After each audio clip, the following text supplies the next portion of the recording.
gratitude to His Excellencies, Dean Faculty of Defense Management, the Republic of Indonesia Defense University, Major General Dr. Insinyur Susilo Adi Purwantoro, SA, MMSc, CQNR, CQER, IPU, CAPA, ASEAN Engineering, the Honorable Vice Dean, Faculty of Defense Management, the Republic of Indonesia Defense University, Brigadier General Dr. Yusuf Ali, STMM, CQAR, the distinguished Professor M.D. Nazmul Islam, PhD, as a lecturer in this session, the respectable Colonel CAG, retired Dr. Anda Herlina Tarigan, MPPM, our moderator today. The respectable all secretary under the Defense Management Faculty of the Republic Indonesia Defense University, the honorable lecturer, staff of the Republic of Indonesia Defense University, respectable all the students, all invited guests, ladies and gentlemen. Once again, good afternoon and welcome to the third session on the first day of the overseas field study, Faculty of Defense Management, the Republic of Indonesia Defense University, by topic, Turkey's defense security change and challenges and development. I'm Dia Tribuana. It's a wonderful and precious change for me to be your master of ceremony for today. Excellencies, ladies and gentlemen, this session will start with a photo session and proceed to a presentation from distinguished speaker, followed by Q&A that will be led by our moderator. There will also be an awarding session for the speaker and the moderator, and go to the closing. Distinguished participants, now we proceed to documentation session. Kindly to check and make sure that your camera is on. I will guide you to take the documentation with the pose of Salam Bela Negara. For the first slide, please be ready in count. 1, 2, and 3. For the next slide, 1, 2, and 3. For the next slide, 1, 2, and 3. And for the last slide, 1, 2, and 3. Thank you. Dear ladies and gentlemen, now we will start our session on overseas field study, Faculty of Defense Management, Republic of Indonesia Defense University, that will be moderated by our Honorable Colonel CAG, retired Dr. Anda Herlina Tarigan, MPPM. She was joined the Indonesia Army in 1990, having background within the Indonesia Ministry of Defense Environment as staff and as an English lecturer. She also giving lecture on undergraduate, international undergraduate, and graduate programs in several public and private institutions. Her assignment of study abroad is English language teacher training course at Ottawa, Canada in 2019, Netherlands Defense Orientation course at Breda, Den Haag, Brussels in 2015. Her educational background, she was Doctor of Management of Education with concentration in Management Education at Pakuan University, Bogor, Indonesia, Master of Public Policy and Management with concentration in Management at Monash University, Melbourne, Australia. And she also Bachelor of English Literature major in English language at North Sumatra University, Medan, Indonesia. Please welcome our moderator today, Dr. Anda Herlina Tarigan. The time is yours. Assalamualaikum warahmatullahi wabarakatuh. Good afternoon, Salam, Om Swastiastu, Namo Buddhaya, dan Salam Kebajikan. The Honorable Associate Professor of the Faculty of Political Science of Ankara Yildirim Beyazit University, Ankara, Turkey, Associate Professor Dr. M.D. Nazmul Islam. The Honorable Dean of Faculty of Defense Management, of the Republic of Indonesia Defense University, Major General Dr. Insinyur Susilo Adi Purwantoro, SE, Master of Engineering of Science, CIKNR, CIKAR, IPU, CIPA, Asian Engineering. The Vice Dean of Defense Management Faculty of the Republic of Indonesia Defense University, Brigadier General Dr. Yusuf Ali, SE, MM, CIKAR. And the Head of Department of Defense Management Faculty of the Republic of Indonesia Defense University, lecturers, students, and staff. Distinguished participants from both the Republic of Indonesia Defense University and the Republic of Turkey. Ladies and gentlemen, good afternoon to all of you, and welcome back to the Overseas Field Study series that have been held by the cooperation between the Republic of Indonesia Defense University and the Republic of Turkey. My name is Herlina, and it is my great pleasure to be the moderator for this afternoon session. Distinguished participants, ladies and gentlemen, today we will hear about Turkish defense and security challenges and development from the Honorable Speaker, Associate Professor Dr. MD Nazmul Islam, Associate Professor of the Faculty of Political Science of Ankara Yildirim Beyazit University, Ankara, Turkey. Then followed by a questions and answer session. For the question and answer session, for those who wants to ask question, please drop the question in the chat box. Then I will read it for you, or you will give a chance to ask directly to the speaker. Distinguished participants, before we begin, allow me to read the curriculum vitae of this third session speaker. Professor MD Nazmul Islam is an Associate Professor of Political Science in the Department of Political Science and Public Administration and Head of Turkey, Asia and Indo-Pacific Studies, Institute for International Relations and Strategic Research at the Ankara Yildirim Beyazit University, Ankara, Turkey. Professor Islam is a visiting researcher and former Erasmus Research Fellow at the Europa Institute, Saarland University, and Saarbrücken, Germany, and a former research associate at the joint project between the University of Cambridge, UK, and BRIC, Bangladesh. Professor Islam is the author of several books, many book chapters, and the peer-reviewed articles. He has edited Rohingya Refugee Crisis in Myanmar, Comparative Public Administration, and South Asian Politics in 2020. Professor Islam worked in different positions and projects conducted at some universities and organizations.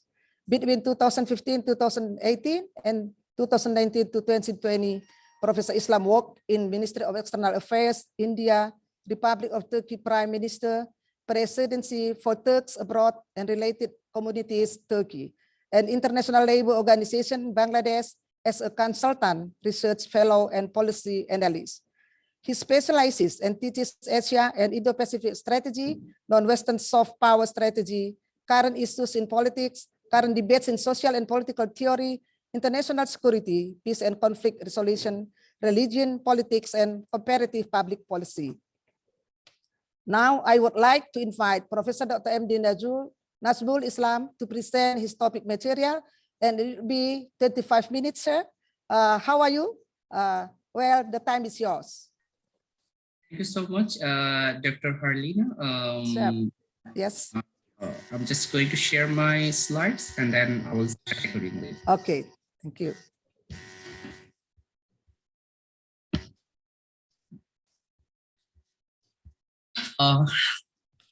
I think it's okay. I'm right. I mean, my sound is clear. Yes, clear.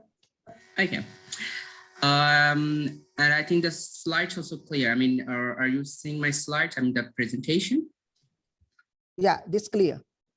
Okay.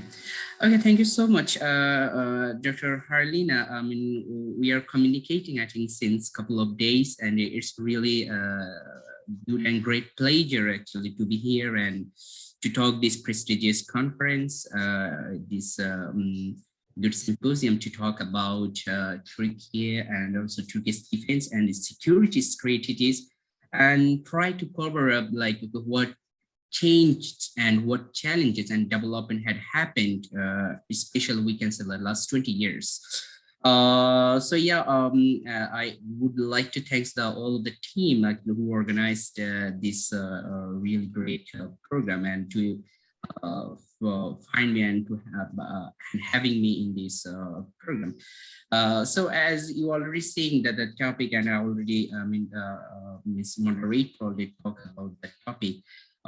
Basically, what we are trying to cover up in this lecture, that would be the very interesting actually, before jumping to the details like what I'm going to tell.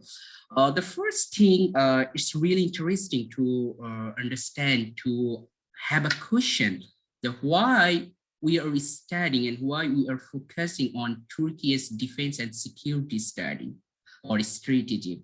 And the thing is like, okay, the how it has been started. I mean, like, why in a recent phenomena that Turkey's defense and security strategy is going to be a massive and a vital part to talk in the security studies and also in the defense studies. And also we can say like especially in terms of Turkey's new military and reshape the regional order, how we can explain the Turkey's new defense and security strategy. And then the drivers and changes of Turkey's defense strategy, including the policy objectives, especially after the coup that was happened in 2016. What has happened in Turkey's military and defense strategic structure? And on the other hand, like the Syrian war or geopolitical antagonism after the Syrian war, and also the geopolitical axis like the playground in the region, what was happening in here and how Turkey made their policy in here. And then the geo-economic perspectives and the dynamics to understand the Turkey's strategic orientation and also development pillars and the new military and defense strategy in operational and potential of the Turkey's like UCAVs or Turkish drones, and also the balancing action in Turkey's foreign policy. And finally, I will finish the lecture by discussing the challenges and the future vision of Turkey's defense and security strategy. So, of course, like to talk and to say something about the Turkey's defense and the security strategy, we have to first understand the main motto or the overall motto of Turkish security or Turkish military. One of the very good narratives that what Turkish military or even also all of the Turkish defense sector, whatever it is in the engineering level or industry, I mean defense industry level or army level, whatever is land, air or naval, they're using one terminology, or we can say by analyzing the discourses and narratives of Turkish military. Of course, whoever are following the Turkish security, they will find this word like dosta guben düşmanı korkun. This is Turkish very good terms. That's what it is very in general used in here, like to give a trust to the friends and to give fears to the enemy. So this is one of the very important motto of Turkish military, like, okay, to give a trust. So how we will give the trust to our friends, and in what factors, in what way we will give the trust to our friends, and then in what way we will give a fears to our enemy. So that's one of the most important motto of Turkish military, by seeing the narratives and the discourses of Turkish defense sector or the Turkish security strategy. Now coming to the lecture again, like the whole lecture I'm designing, or I'm going to tell like by giving two answers. The first is what are the Turkey's new military and defense strategy, by taking into consideration its main drivers, objectives, changes, developments, and pillars. So this is the first question. That's what I'm going to give an answer by discussing and assessing in here. And the second thing is about why and how Turkey operationalizes its new military and defense strategy. So These are going to be the second things that I'm going to give answers in here. If I look, if you look here, like why, as I said in our first slide, like why we want to study in Turkish defense and security studies. The first thing we have to understand the importance of Turkey, or importance of Turkey's defense and security. The first thing, we have to start the analysis and the discourse that was supposed to be very important of the Turkish defense and security from the 2002. Of course, we know that the new political regime came to the power. I mean, the current political administration, especially we can say the Turkish AK Party, or we can say the Justice and Development Party, when they came to the power in 2002, that's the one of the different motto that has influenced to make a policy of Turkish security, and we can say like the one of the important things like the defense industry. And another assertiveness in Turkish security policy, or also defense policy, it's also by locating its individual leadership. So if we look to the Turkish security and also foreign policy before 2002, of course, it was strong even in that time, but there was a multi-level decision-making process. Sometimes it has influenced by the international players, or sometimes it has been influenced by the regional players, or maybe some other non-state actors. But after 2002, or we can say more precisely, like after 2010, Turkey has created its own position in the international area, and even also in their domestic politics. We can say it's individualistic leadership, like the policy they are taking, the decision making they are taking, it is fully individual. And now how and why it has happened, I mean, of course there are many arguments. I mean, if we read the literature in international relations, or also literature related to international security and also Turkish foreign policy or Turkish security and defense policy, many people, many scholars have many arguments, but one of the very strong arguments that has been established in this academia, that is like because of the president of Turkey, like the Turkish president's Recep Tayyip Erdogan's charismatic role, that plays like one of the important things to design the security and defense structure, and play an important role in making the Turkish defense and security policy. However, there is other factors like, the Arab Spring. Of course, we have followed like since 2011, the Arab Spring and also Syrian war, or we can say that the crisis in the Middle East, especially the leadership crisis. If we take the case of the American leadership in the Middle East, the crisis of that leadership make the new power to come up in the region. And also as I said, like the Arab Spring, it actually reshaped the whole Turkish security and defense policy. And there's other things like the product of the Syrian war, because when Turkey involved directly in the Syrian war, they must have produced some kind of technology related to defense and security to protect their territory, to protect their security, and to have a good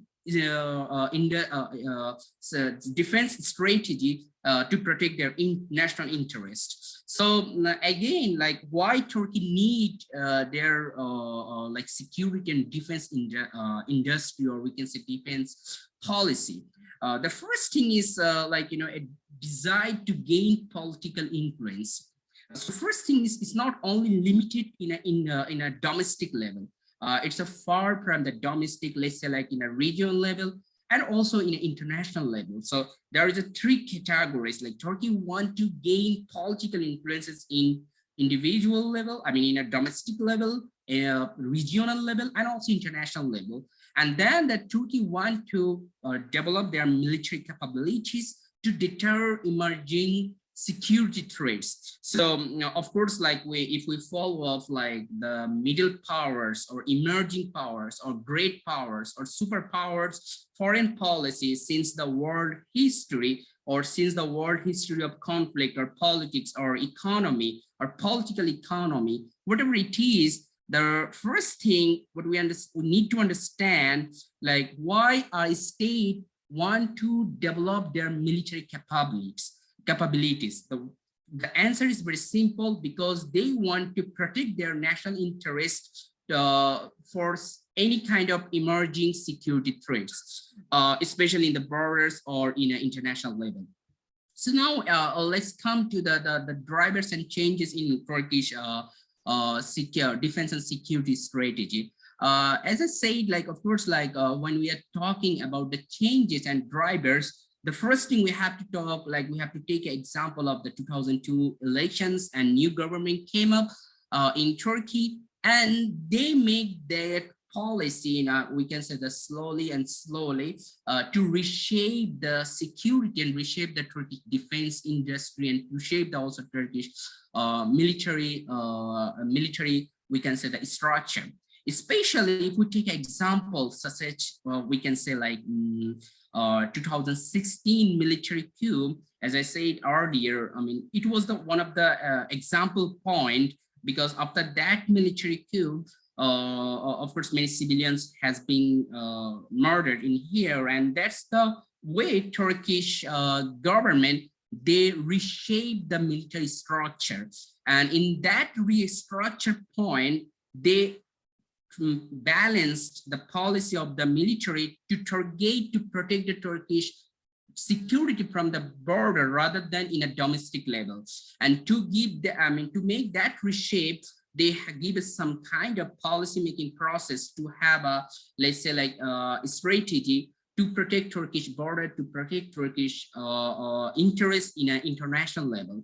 And of course, like the other things that's what played drivers and changes in the Turkish defense and security strategy. It is like, you know, that the 2018 referendum, because Turkey changed their political system from domestic, or we can say from parliamentary system to presidential system. And that system also give a good policy making power to the president to reshape the policy regarding defense and security. And that's what we're seeing, that after the 2018, the Turkish defense and security, even also not only defense and security, almost in most of the level, I mean, most of the perspective, it is quite blooming because of the, like now new system has came, and in that way, the defense and security reshape in a new level. So now we can talk about like the what was or what has been changed after the military coup, or what was that new defense policy objectives post 2016 strategic environment. So as I said, like, okay, this is really quite important to understand the Turkish security and defense strategy, because this is, we can say, like, this is the main point. Like, if anyone understand how Turkish defense and security blooming, or we can say that the came to this level or reshape their position, this is one of the important point, because like after this point, like 2016's post-military coup and also the post-referendum in 2018, that makes the Turkey to play and to have a hard power instruments. And of course, like we almost knows about the soft power and the hard power, but after this time, Turkey is giving much more importance to have a hard power instruments. Like we have seen this kind of warfares, or we can say the weapons or drones, whatever it is coming after these times, or we can say after this chronology. And in that time, Turkey also given much more investment to their defense industry and also military activism. And of course, like we also see that how Turkey has used their domestically made drones in a Syrian war, and also in a Libyan war, and also Azerbaijan. Of course, I will come up in that point with more details in the next slides. So in that way, like we already see that there is some development, some pillars, some changes. So now the question is like in the region, after this fact that has been happened, it created some kind of crisis and some kind of, we can say, some kind of problem. So what are that crises? It's very simple. I mean, of course, Turkey is trying to be independent policymaker, especially in terms of security and defense, to protect their sovereignty, to protect their territory. They want to make their own policy. So now the question is here, it makes some kind of problem in the region. The first problem, it created the previous, or we can say the existing superpowers. And of course, it's very clear, like who is the existing superpowers. The first thing is USA, because they can take it very easily to see, or by seeing the Turkish power or Turkish defense or independent policy in the region. So it makes some kind of volatile relations and ups and down relations with US. And the other things that when Turkey is using their tactical weapons and strategic policy in the case of Syria, in the case of Libya, in the case of Azerbaijan. So it makes some kind of like geopolitical imbalances, or we can say the geopolitical strategy in the region. And of course, like in that way, Turkey saw like, okay, they are losing their allies' trust. Basically, actually, the allies, let's say like especially the European and Western allies, they are changing their policy, what they are supposed to help, supposed to support Turkey in the case of like we can say the military intervention, especially in the Syrian war.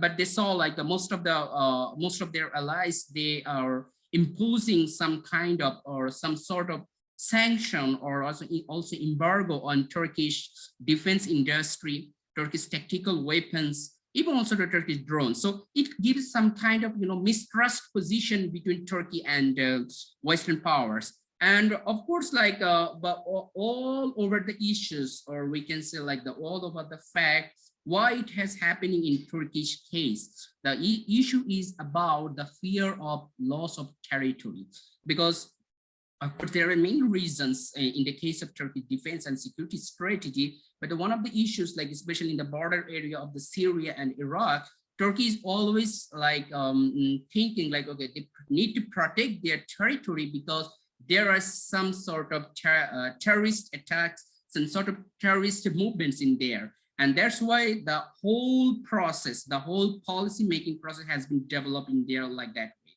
And now to the security architecture of the Turkish national security or Turkish defense, how it has made an influence or poor relations with Syrian war.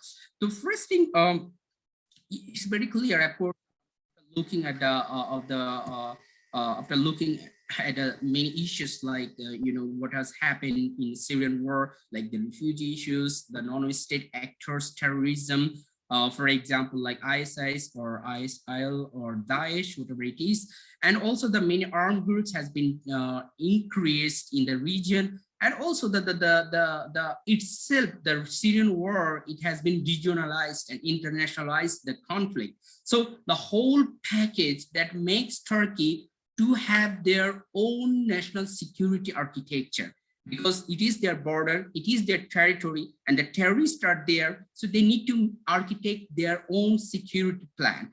And of course, like there are most important things that the real threats from the border area, it is actually the PKK, the terrorist group, who is the real threat for Turkish sovereignty, and also that their offshoots, especially who are working in a Syria, like YPG, and both of the if we take the PKK and YPG and like others, for example, ISIS, they are the real threats for Turkish, let's say like Turkish border security and also Turkish territorial integrity. So in that way, Turkey need to protect, Turkey need to make their own national security architecture. So now come up like, okay, Turkey want to make their national security architecture. So what has been changed in the region? What was like played the important geopolitical antagonism and especially in the regional powers? Of course, in the region, we already know the superpowers, or we can say the great powers and also middle powers are trying to work from their own perspective, especially from their own interest. I mean, apart from the US and Russia's interest in the Middle East, we can look also many other partners like Iran, Saudi Arabia, or we can say like United Arab Emirates, and also, I mean, some small or big countries, they have their own individualistic policy, or we can say their own interest in the region. So in that sense, Turkey also need to play with that competition, with that regional antagonism. So Turkey need to, of course, need to have their own soft power and also need to have their own hard power. And that security and the defense architecture that Turkey developed during these times, especially after 2016 and 2018, Turkey make a connections with military and defense industry. And that connections actually makes a real players or real strategy in the region. Now we can see like actually what was changed in the geopolitical axis in Turkey's strategic reorientation. In here it's very clear, like there are three geopolitical axes we need to mention actually to understand the regional antagonism in the Middle East. First is like Turkey, Qatar, they make their own policy, they make their common policy to protect the interest and also to protect their sovereignty or interest, or also the issues, whatever comes in the region. On the other hand, Egypt, Saudi Arabia, they have also their one policy, and UAE or Israel or Iran and Syria, they have their different kinds of like security policy for their strategic reasons. So Turkey always looks up all of these players before making their own policy. And, and that's actually they give more importance to develop the Turkish own capacity or capabilities in a defense and security structure. And on the other hand, if we take the example like Russia, who is also the direct directly involved in a Syrian conflict, and also the US is by somehow also directly involved in a Syrian conflict by taking example of ISIS, but while they are also helping like the one of the terrorist group that was designated by Turkey and also some European countries, but still they also play, they also working with them, and that makes some kind of excitement, or we can say the problems in the region. However, I mean, by looking at the dynamics of geoeconomics or geopolitical issues in Turkish strategic orientation, we have to also understand like what play to make Turkey's defense and security strategy in the region. For example, the Mediterranean Sea and also Aegean Sea. These are also very important factors to understand why Turkey are developing or why Turkey is developing their defense industry. So of course, like by looking at the regionalization of any conflict, especially in the Mediterranean Sea, let's look at the Libyan conflict, or also like the border problems or islands problems with Greece. That makes also Turkey to think twice about or to develop their own industrial materials. And that second level is about like in Mediterranean Sea, it's really important for Turkish economy, as in Turkey, especially in the literature in Turkey, they say like it's a mavi vatan, I mean like the blue economy or blue homeland. So this blue homeland is very important for Turkish national interest and also foreign policy and also defense and security policy. So to protect and to gain the hydrocarbon resources from that Mediterranean Sea, Turkey make many policies that develop their security and the defense industries strategy. So now comes to the objectives and development of Turkish defense security studies. I mean, why they are doing this? I mean, what is the main objectives? So there would be three objectives on development we must mention in here. Like the first is strategic autonomy. Excuse me, Professor, 5 yes, more please. minutes left. Oh, okay. I think I need little bit more maybe. Okay. Thank you so much. Okay, Anyway, I will try to finish it as soon as possible. Okay. I'm just talking about the objectives. So the materials are three issues we have to understand before we talk about the Turkey's defense and security strategy. The first is strategic autonomy. Does it mean strategic autonomy? Turkey want to be strategically independent. I mean, like they want to take their own decision in the region. They do not want to be influenced by other regional or international actors. So that's why, especially in the last 5 to 7 years, Turkey is always using these terms like strategic autonomy, and why strategic autonomy is really important for Turkish foreign policy. And then other is sustainable and self-sufficient defense industry and greater strategic weight to counter the geopolitical antagonism in the region. So these are the basic like target or goals and objectives of Turkish defense and security strategy. So now comes to the point like revolt and development. How Turkey changed their policy in the case of like defense industry. For example, like now Türkiye, while we can say in 2002, Turkey's defense and aviation turnover was only $1 billion. But now in 2020, if we take the calculation, it's nearly $11 billion defense and aviation industry. And also the exports, if we calculate in here, if you see in my slides, like in 2002, Turkey exports defense and aviation products like 248 million, but now in 2019, it's more than $3 billion. And also like 66 defense projects, like what was first in 22, but in 2020, it's more than 700. And even also like the defense projects, 22 was like 5.5 billion, but now it's more than 60 billion. So even also the Turkish like defense and like security firms, it was in 2022 like only 2 security firms, but now it's more than 7. So it's very clear, like, okay, Turkey is redeveloped and developed their policy related to the defense industry. In here, maybe I took this from Daily Sabah. It's a Turkish newspaper. So it just trying to show like what kind of products they newly developed in 2020. So for example, if you look here, especially the Hisar Plus, this is one of the very important tools and mechanism that was used in the war, and also Sungur, the things and the satellite air terminals that will also develop in 2020, and also many things. Maybe for the time being, I will not go one by one, but it's very clear like what kind of products Turkey is developing in their defense sector. I'm sorry.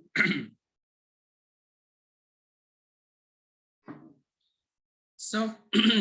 But looking at the pillars of Turkish defense and security strategy, we have to look at why Turkey is doing this like policy. Like the first is like increasing their military presence. Like for example, like okay, to have their products like weapons or industry or whatever it is to make a combat and structural readiness. For example, against PKK or Syria or Iraq, the terrorists who are living there. And also preemptive status, like preemptive intervention against terrorism, and also preemptive military mission, and also deterrence capabilities. So Turkey needs their military capacity for that reason.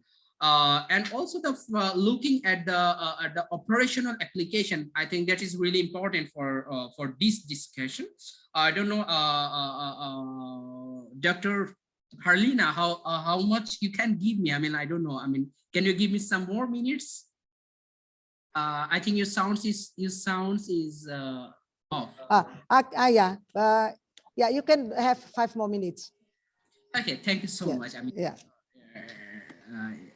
So now I'm just trying to talk like, okay, operational level for this discussion. I mean, before this slide, we talk something more theoretical, like why Turkey needs this defense and security or those kind of strategies. Now come to the operational level or operational application. What Turkey did, I mean, by doing or by increasing their hard power instruments or their security and defense instruments, why they did it. It can be also analyzed in a 2 ways. The first is the rapid decision operations and the power projection. So what does it mean, rapid decisive operation? But looking in here, I mean, like Turkey, till now, they made many operations, especially in the border area and also in other countries. So for example, maybe, I mean, there are 4 operations that's really important to mention, like the Operation Euphrates Shield in Syria against ISIS, and also Operation Olive Burns is against PKK terrorist group in Afrin in Syria, and also Peace Spring against the PKK YPG also in Ras Al Ain and also Tel Abyad in Syria, and also the Operation Spring Shield in Idlib. That was also deterrence for punishments against PKK and also YPG, and also many more small and big operations in Syria, Iraq, and also many other countries like Libya, Azerbaijan, and also like even also Turkey is doing their works in Ukraine, even in, to some extent. So these are the way that Turkey is working in operational level. Even also, like I just showed some maps, like where Turkey mostly did their operations. If you look in the border areas, like mostly the Idlib, Afrin, like you can see that not the yellow colors, like the colors like Afrin, Al-Bab, Jarablus, Tel Aviv, Ras Al Ain, and Idlib. These are the places Turkey mostly did their operations. And also in Iraq, you will see that the Turkey also make there so many army posts, I mean, like military posts and military bases in there. Now comes like to the good point, like what kind of military arsenal Turkey used in the Syrian war. That's very interesting data. I mean, like to understand, like, okay, basically what kind of products Turkey is normally using. If you look here, apart from many things like rockets or like the car or weapons, the air, the most important is UCAVs. This is the Turkish, like the Bayraktar products is also one of the Turkish drone that has been used in the Syrian war, and that was quite successful that Turkey made made it possible in there. And also like operation level, like by talking about drones, like Turkish successes by using drones, as we said in our many slides, like the 3 wars, like Turkey in the last 1 and 2 years, Turkey involved more than 3 wars, like Libya, Syria, Azerbaijan, and even now Turkey also doing some works like balanced work in a Ukraine and Russian war.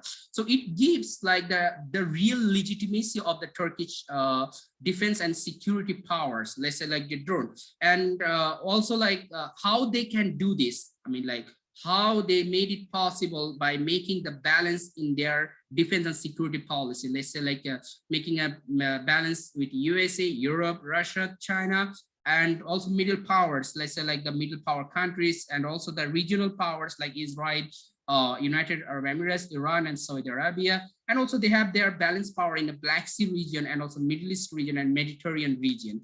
So now it comes to the last discussion, like the challenges what Turkey is facing actually, like by making this kind of defense and security strategy. The first thing is, of course, like when Turkey is making this policy, they are getting much more pressure from internationally.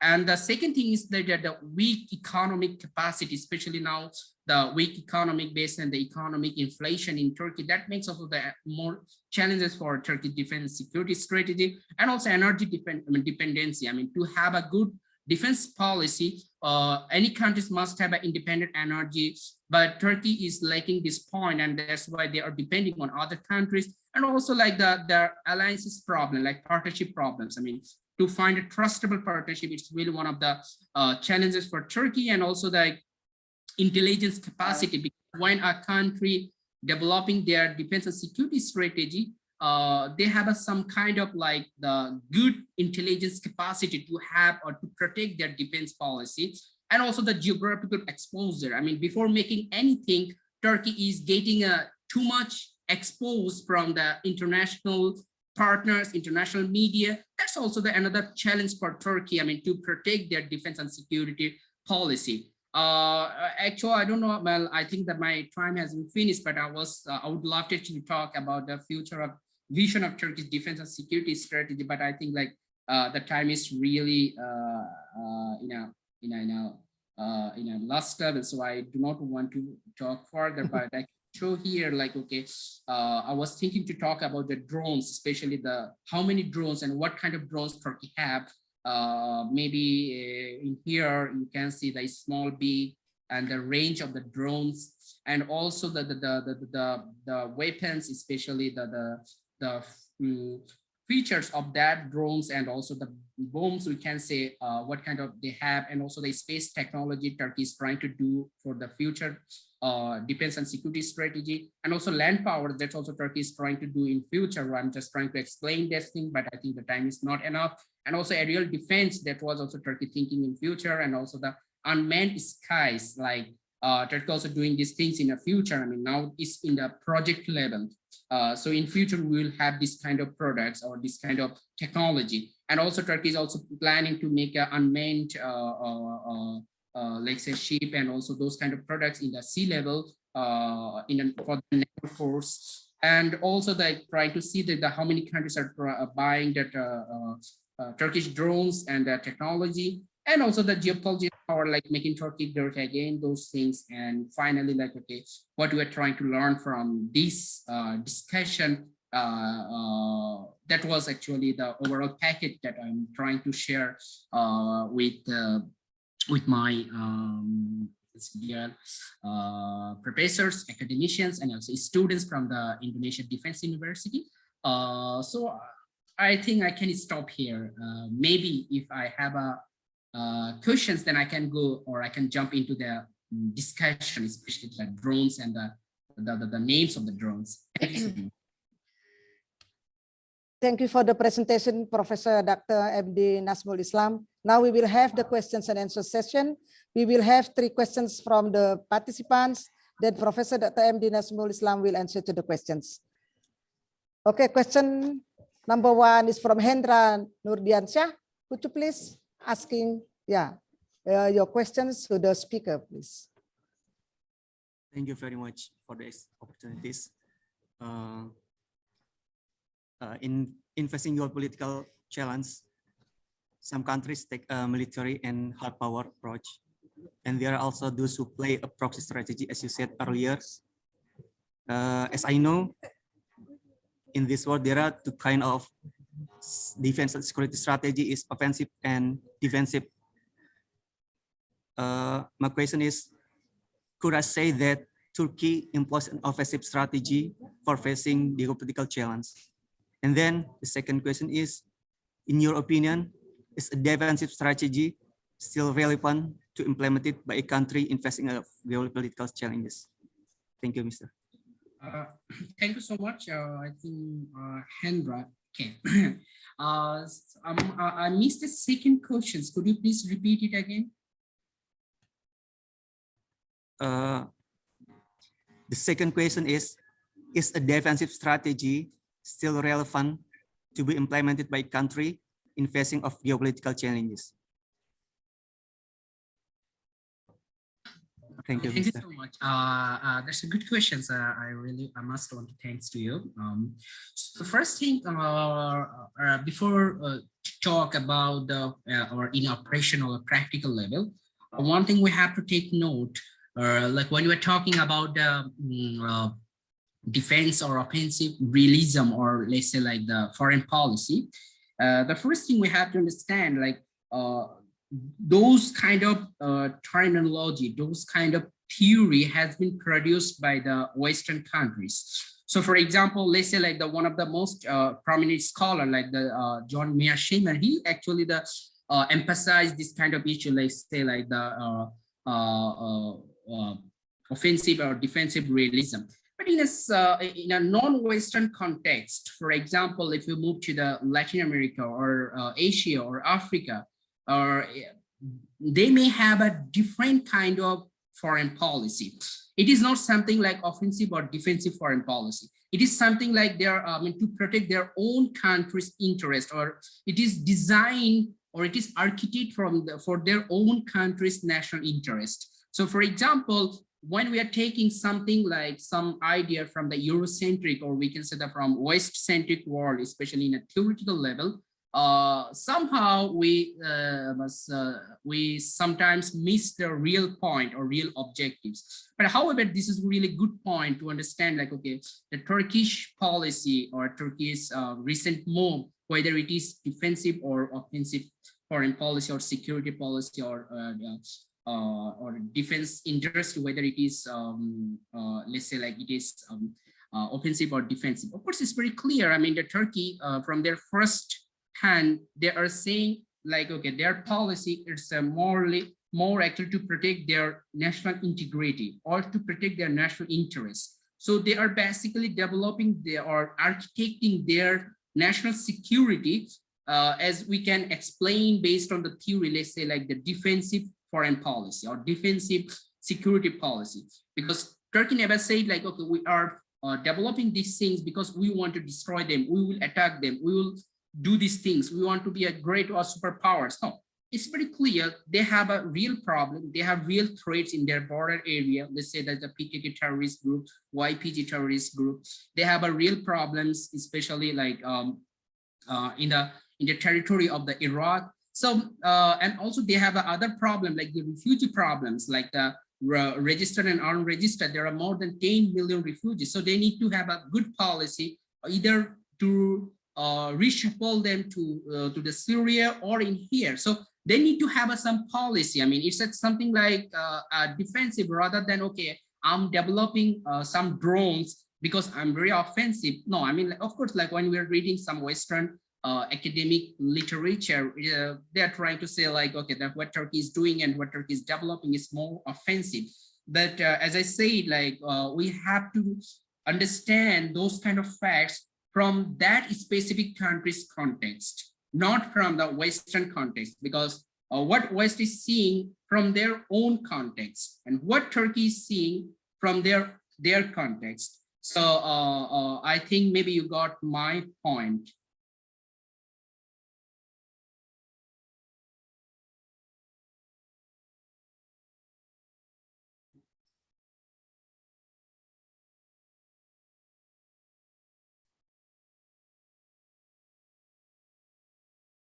The second question is from Guntur Yudo Hartono. Please ask your questions. Okay, thank you, ma'am. Good afternoon, Professor.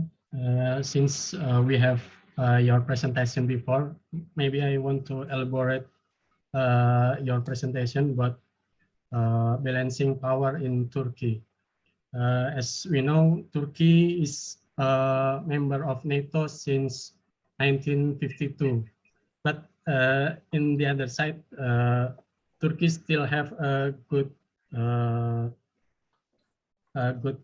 connection, good cooperation with Russia. I think it's so tricky and challenging. How about you think? Maybe is there possible for Turkey maybe in the future that Turkey will leave their old alliance and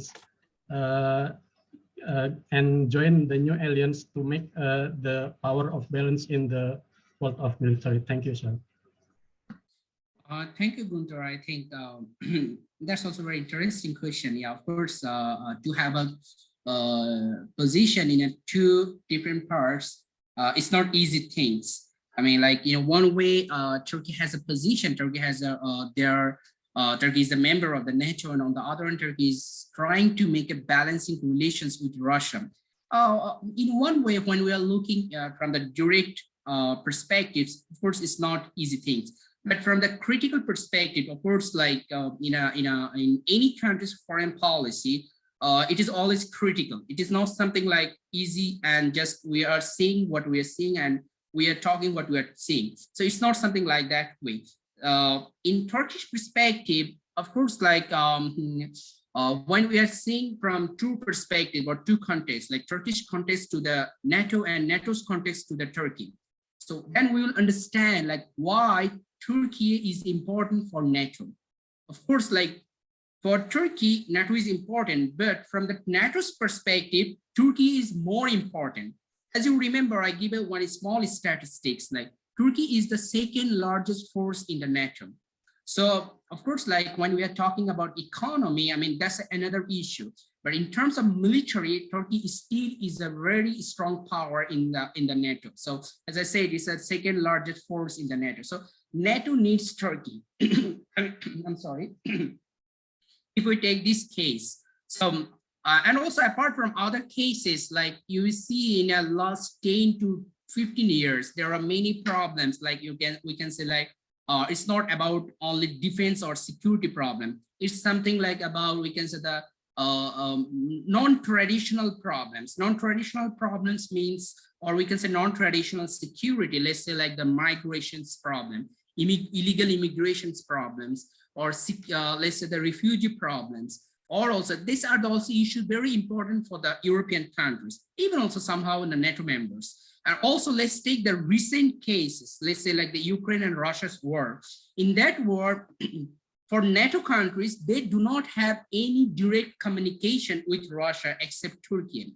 So that's why also the NATO needs Turkey. So these very clear things. It's not about actually Turkey, whether they need NATO or not. It's actually NATO, whether they need, I mean, why they need Turkey. So it's very clear for this point. Now let's come to the Russian issue. Even yesterday, I mean, maybe you know about the Turkish spokesperson, I mean, presidential spokesperson Ibrahim Khalid.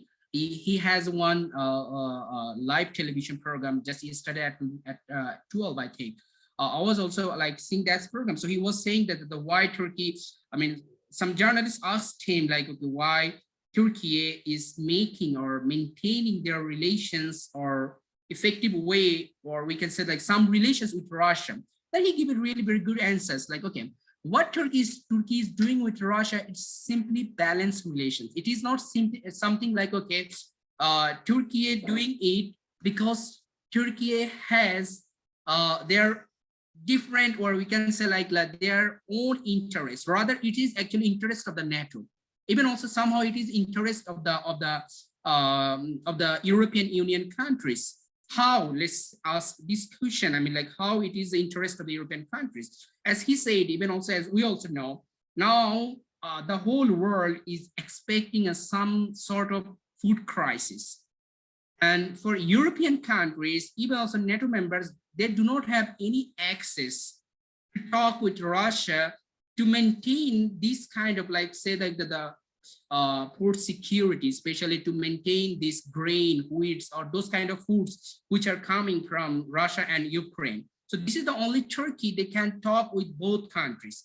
So basically it is simply a balanced relations. And all of the NATO members, I mean, rational peoples or rational member countries of the NATO, they know very well why they need Turkey, why they want Turkey to make their balanced relations with East and West.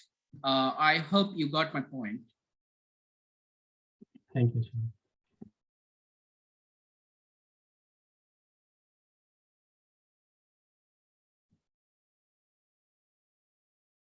Sorry. Yeah, okay, Mirja, please ask your question. Yeah. My name is Mirza. Turkey new military and defense strategy is an operational application in two contexts. First, rapid decision operation, and second, power projection. How many times has this operation been carried out, and is there anything special in understanding Turkey new military strategy and its implementation in the Turkey defense industry? Thank you, sir. So you mean like the operations, how many times Turkey did? Am I right? Correct. Yeah, yeah. I think in my lecture I also shortly or briefly said like the operations what Turkey did in the region. So basically, when we're talking about our RDSOs, like the rapid actions, what Turkey's military or Turkey's defense industry did, the first or the 4 operations they basically mentioned. As I can show also from the slide, that would be also easy to cover up, like what Turkey did their operations in the region. For example, like the first, as I said, like it's a Euphrates shade, and it was happened in the Syrian Al-Bab region. Maybe you can see here. Maybe I don't know whether you see in this region, Al-Bab is what the first operation that Turkey did, and the second operation Turkey did is Olive Branch. It's in Afrin. Is you see this one. And the third operation that Turkey did is a Peace Spring. It was also the Ras al-Aydin. So this is the first Al-Bab, second Afrin, and the third Ras al-Aydin. And also the fourth is about the Idlib region. It's in here. So So these are the 4 operations that Turkey did in the region. This is the first thing, these 4 operations. But recently, you may follow up that news, like 3 weeks ago, Turkey started another operation in the same region. Especially Turkey is trying to go more deeper, because you know this, that if you look to these border areas, especially from Idlib to Albab to Jarablus, Tel Aviv, Ras Al Ain, these are the places Turkey want to make a safe zone. And why Turkey want to make a safe zone? Because Turkey want to send the Syrian refugees who are now in Turkey. Turkey want to make their homes in that place. Turkey want to make a security place for them. So that's why Turkey want to securitize this place. And the other thing, there are some terrorist groups, as I said, like PKK and YPG. Most of the people, they are living in these areas like Afrin, Albab, Tel Aviv, Ras Al Ain. So they are living in these areas. So Turkey need to, let's say, like Turkey need to, the main shield of those terrorist groups offshoots from that places. And in that way, Turkey actually making these kind of operations. And also, like in other way, Turkey is also doing their active role in the Azerbaijan war, and also in a Ukraine war, and also we can say in a Libyan war. But in those wars, Turkey is not, I mean, directly participate in the war. Turkey just helping them in a tactically, let's say like Turkey providing drone. Turkey gives their most sophisticated drones, let's say Bayraktar TB2 or Akinji, or also like the Turkey also planning to make some new drones. Like as I do not have a time to share those drones structures and also like parts, let's say like TBT3, Akinji, TBT2, Battle UAV, Aksungar, Ankab, Kurgu, Alpago, Buyuga. I mean, if all of the drones have a different characteristic, different range of attacks, or we can say the different range of, let's say, features. And Turkey is trying to do this kind of help to their, let's say, trustable countries or alliance or allied countries. I hope like you got my point. Am I right? Okay, well, there is one question in the chat box, but I'll just read the questions shortly. This is from Mursid. Okay, all of them are from Defense Management Study Program students.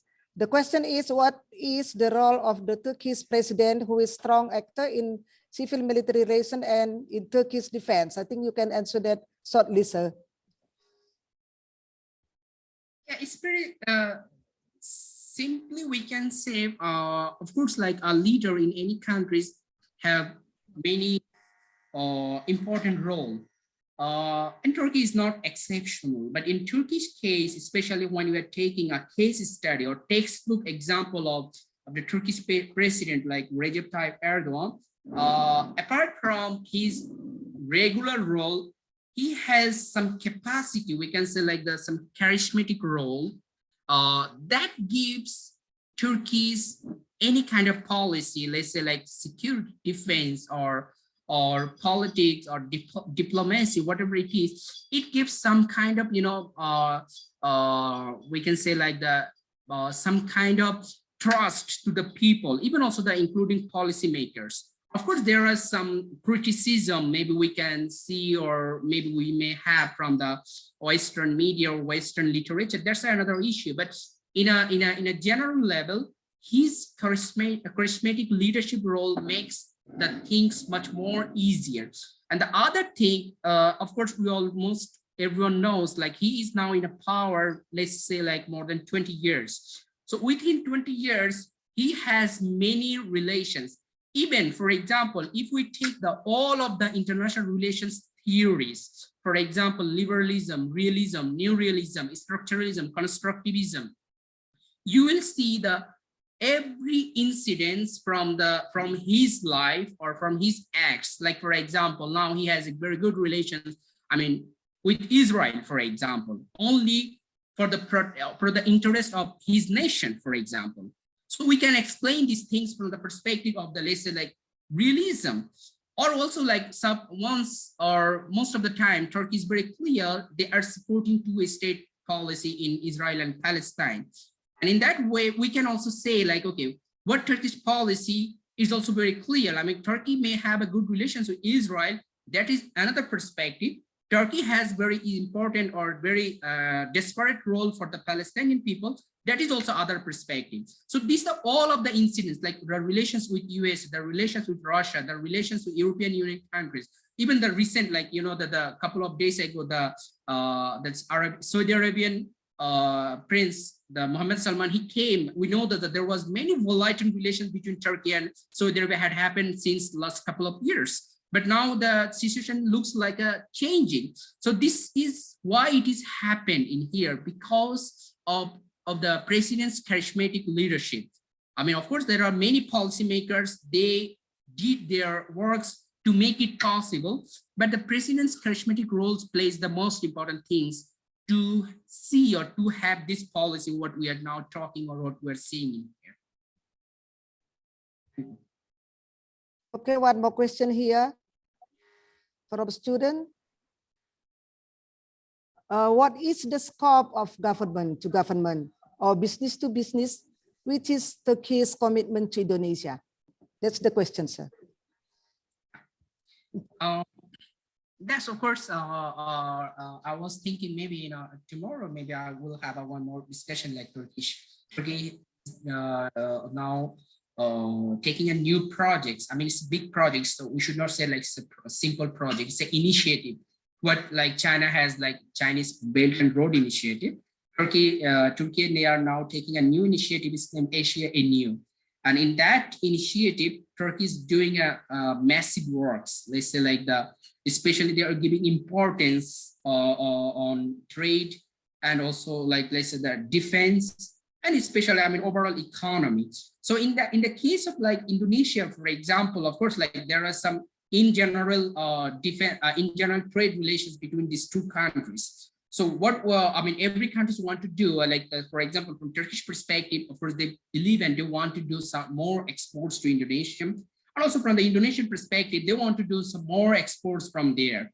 But apart from the regular trade perspective, I believe like the defense sector, I mean, defense cooperation, or we can say like the security related or military cooperation would be the one of the factor or one of the good issue that Turkey and Indonesia can do in future.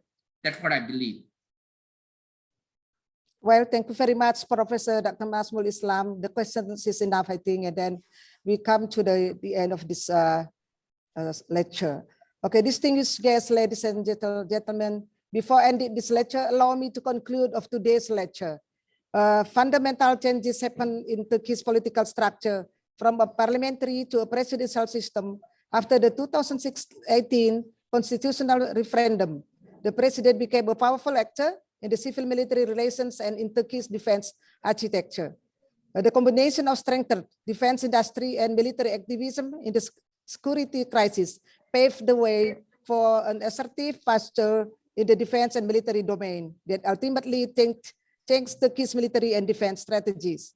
The ability to act unilaterally, the ability to show Turkey's military power visibly, and the ability to implement credible deterrence are the main components of Turkey's deterrence in military and defense strategy. And the last one, Turkey's new military and defense strategy in operational application in two contexts. One is rapid decisive operations and power projection. This is the end of the session. Let's give a high appreciation to the speaker, Professor Dr. MD Nazmul Islam, who has been giving and sharing his knowledge related to Turkey's defense, security, changes, challenges, and development. And also appreciation for the participants that actively follow this lecture from the beginning to the end. Hope we can meet again in another chance. Thank you very much. Wassalamualaikum warahmatullahi wabarakatuh.